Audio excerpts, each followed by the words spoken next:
Welcome back to the deep dive. Today we're taking you to Abu Dhabi. Yes, we are. And, well, we're looking at a problem that basically every major city in the world struggles with. I mean, usually when you look at how a city grows, it's piecemeal. It's totally reactive. Like a neighborhood pops up and then, maybe 10 years later, someone realizes they need a school, so they just kind of cram one in wherever it fits. Yeah, or a new transit line gets extended and suddenly the traffic patterns change completely. Exactly. And eventually, if you're really lucky, it all sort of awkwardly stitches together into something livable.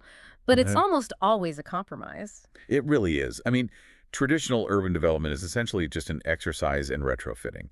You're constantly negotiating with what was built, 50 or 100 years ago. Right. You're trying to force modern infrastructure like high-speed internet or electric vehicle charging into this entirely outdated grid. Right, which is exactly why the blueprints and the market analyses we're looking at today are so fascinating. We've got this massive stack of data from Aldar Properties on the final chapter of Saadiyat Island in Abu Dhabi. Yes, the Marsa Al Saadiyat project. Exactly, Marsa Al Saadiyat. And our mission for this deep dive is to figure out exactly what happens when a developer doesn't actually have to compromise.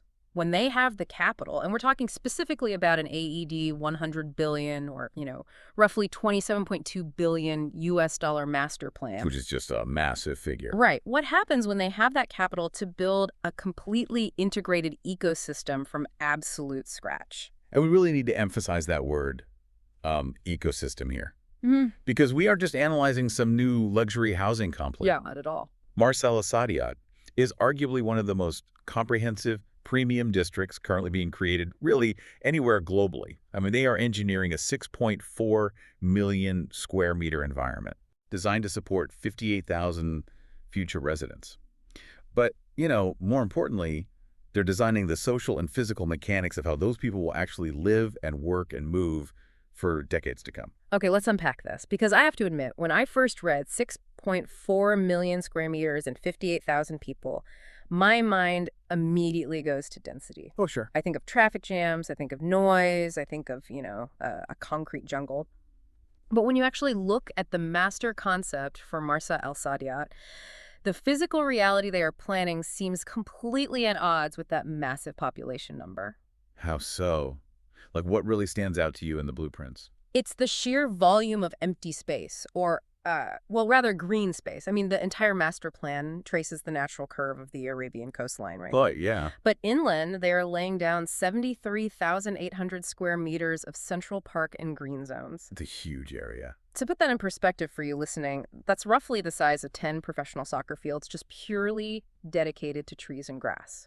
Exactly. And from a purely analytical standpoint, giving up that much prime buildable real estate in a premium market, I mean, it seems like a massive sacrifice of profit. Why do that?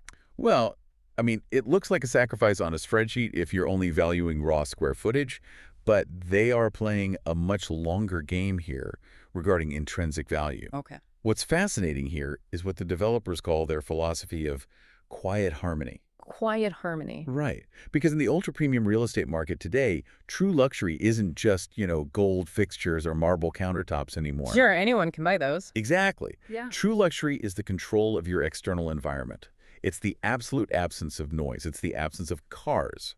So by weaving those 73,000 plus square meters of parks directly through the residential blocks, they've created this strict design rule. Which is? Nature must be accessible within a 5-minute walk from literally any front door in the district. Oh, wow. So it's essentially like a massive, perfectly balanced game of SimCity. Basically, yeah. You have the density to support all the high-end retail and the infrastructure, but the resident never actually feels overwhelmed by the other 57,999 people living there. Because the physical environment itself absorbs all that friction. Right. You're completely replacing the usual chaos of urban living with this highly curated, almost, silent environment. Oh.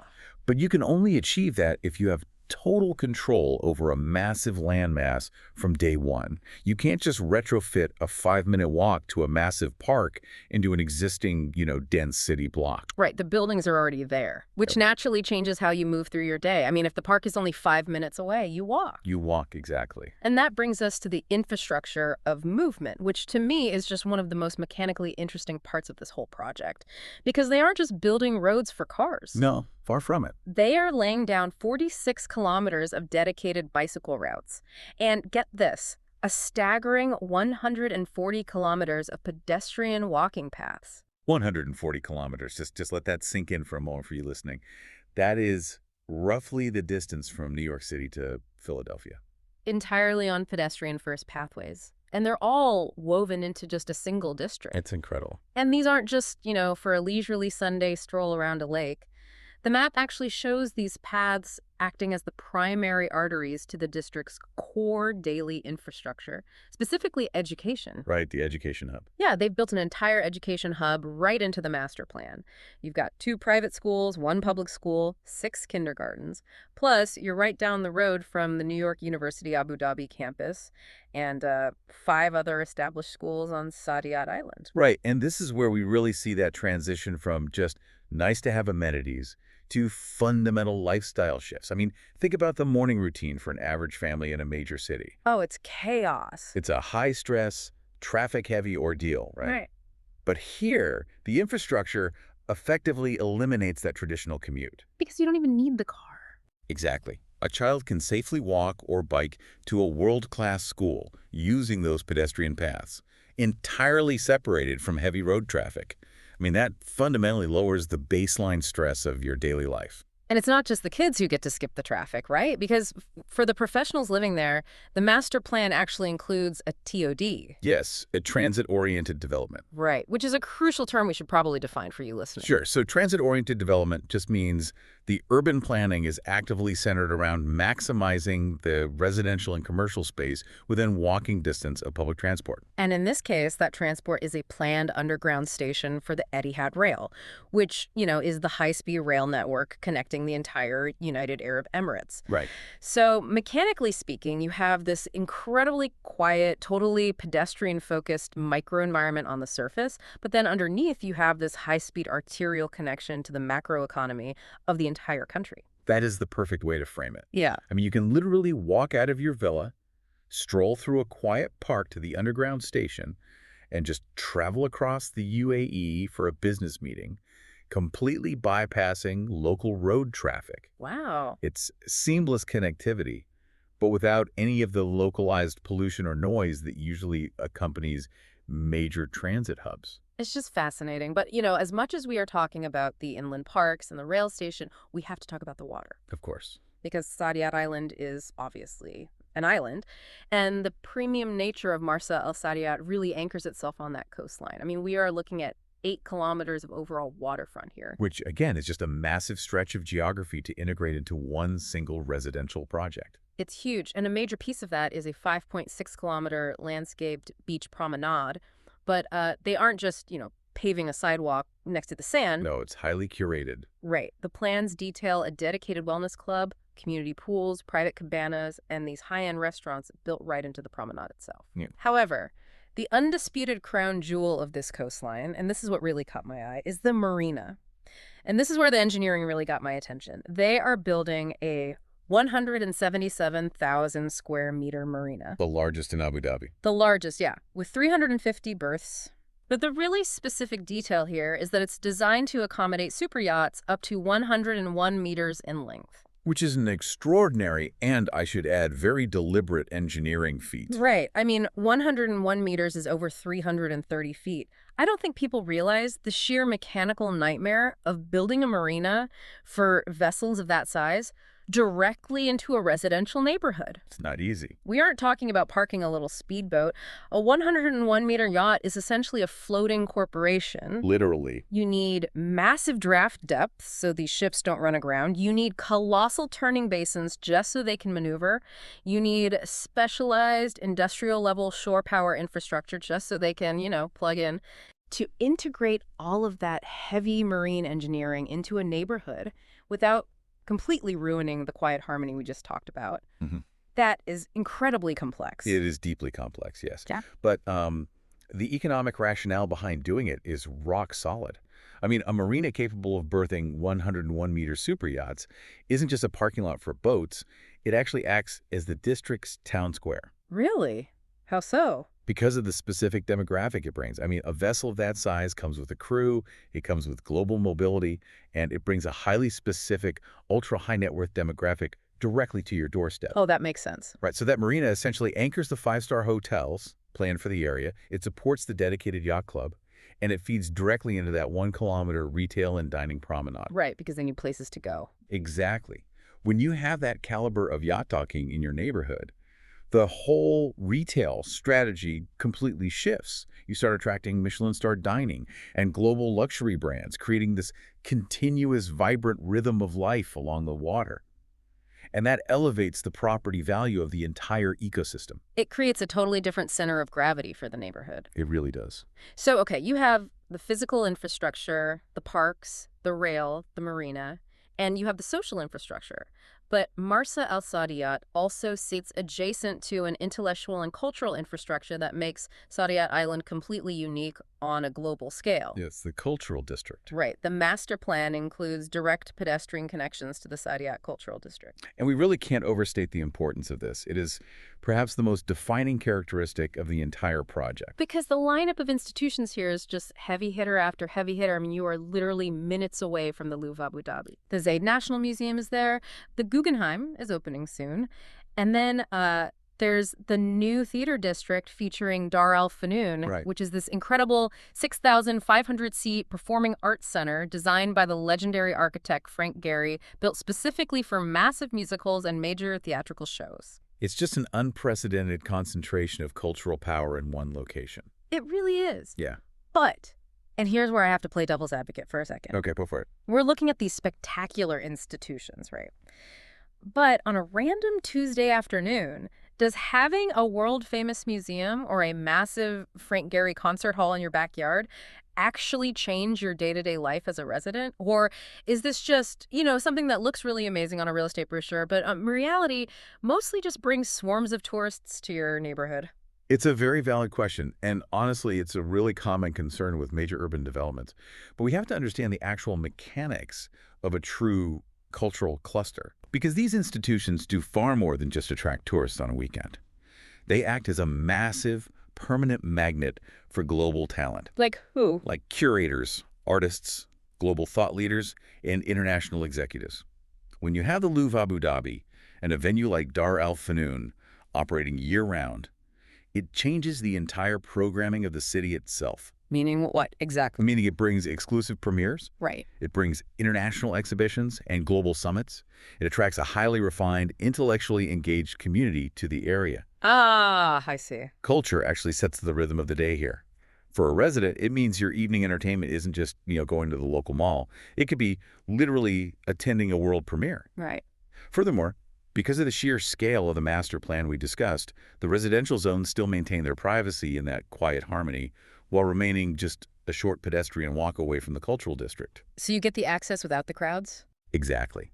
That proximity is a massive driver for the prestige and ultimately the intrinsic value of the real estate. It turns the district from just a place you sleep in to a place you're constantly enriched by. That makes a lot of sense. The culture isn't just like an amenity to check off a list. It's the engine actually driving the community's identity. Precisely. So knowing what surrounds this district, the art, the yachts, the rail, the parks, we have to look at the actual homes. Yes, let's look at the real estate. According to the development timeline, what they call site enabling works begin in the third quarter of 2026. Right. And just for those who might be unfamiliar with the term, site enabling works essentially means the massive groundwork required before you can even pour a single foundation. Like prepping the canvas? Exactly. It's grading the land, it's installing the deep subterranean utilities, mapping out those massive turning basins for the marina we discussed, and, preparing the soil for those 73,000 square meters of parks. It's setting the physical stage. And then the first actual home sales launch in the second half of 2026. And what really stands out in the property data here is the developer's absolute refusal to copy-paste. Yes, that is very intentional. I mean, Aldar hasn't just designed one beautiful luxury tower and stamped it out 10 times. They are building incredibly diverse housing formats. We're talking private mansions, luxury villas, waterfront apartments, branded residences, and even a really specific hillside enclave of standalone villas. Which is quite rare. And all of this is woven together with these communal public spaces like community pools, sports grounds, BBQ zones, and convenience stores. And this variety is, frankly, critical to the success of the ecosystem. Mm-hmm. I mean, when developers build only one type of housing, say, just luxury apartments, they inherently limit their demographic. You end up with a community where everyone is in the exact same life stage. Right, like a neighborhood of exclusively young professionals or, exclusively retirees. Exactly, which can lead to a very sterile, uniform, and ultimately transient environment. People move in, their life changes, they move out. Mm-hmm. Because the housing no longer fits their needs. Right. But by acting almost like a bespoke tailor, integrating mansions right alongside apartments and hillside villas, you build a multi-generational, truly dynamic community. Oh, that's a great way to put it. It means a young professional can start in a waterfront apartment, they can upsize to a villa when they have a family, and eventually maybe downsize to a branded residence later in life. Yeah. And they can do all of that without ever having to leave the neighborhood, their social circle, or that 140-kilometer network of walking paths they've grown so accustomed to. It creates actual permanence. Exactly. It's about building a lifelong home base, not just a stepping stone. Now, we've covered a tremendous amount of ground here today. We really have. I mean, from the engineering of 101-meter super yacht berths to the economic impact of the Guggenheim, all the way down to the daily mechanics of just walking your kids to school on pedestrian pathways. Let's conclude this breakdown by looking at the project through a strictly analytical, investor-focused lens. And, without any crystal ball predictions, because obviously the market always has a mind of its own. Of course, no guarantees. Exactly. What makes the fundamentals of this specific geography so interesting right now? Bottom line it for us. Okay, well, if we connect all these pieces to the bigger macroeconomic picture, it really comes down to a very powerful principle: the scarcity premium. The scarcity premium. Yes, because, as we noted at the beginning, Marsa Al Saadiyat is the final chapter. Mm-hmm. It is literally the last major phase of Saadiyat Island's master development. You physically cannot manufacture more coastline on this specific island. Precisely. The land here is now strictly limited. The physical window to buy into this specific geography is closing. And when you combine that strict land scarcity with the deep integration we've been discussing, the world-class cultural cluster, the premium yachting infrastructure, the national transport connectivity via Etihad Rail, and the sheer scale of the green spaces, you create a highly unique, deeply defensible asset class. Because it's so hard to replicate? Exactly. There's a deeply established high demand globally for real estate that offers this specific, uncompromising matrix of culture, convenience, and high-end infrastructure. The fundamentals are strong not because of some wild speculation, but because of the physical, infrastructural, and cultural reality of what is actually being built on that limited remaining space. It's just a fascinating synthesis of art, heavy engineering, and market dynamics. It really is. So to summarize our mission today, if you are looking at Marsa Al Saadiyat, you really shouldn't view it simply as a collection of new luxury homes hitting the market. Not at all. It is a highly calibrated ecosystem.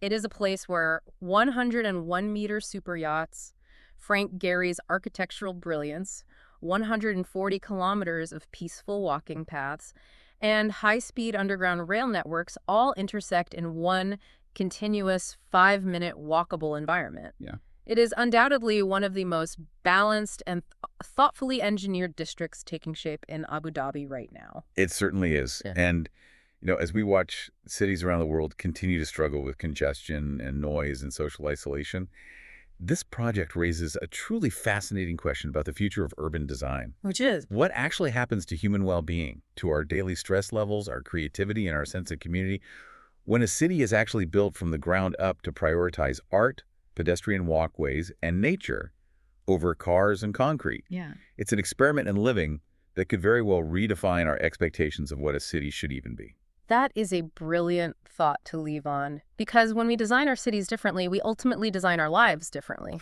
Well, thank you for joining us on this deep dive. Keep exploring, keep questioning the world around you, and keep an eye on the future of urban living. We'll catch you next time.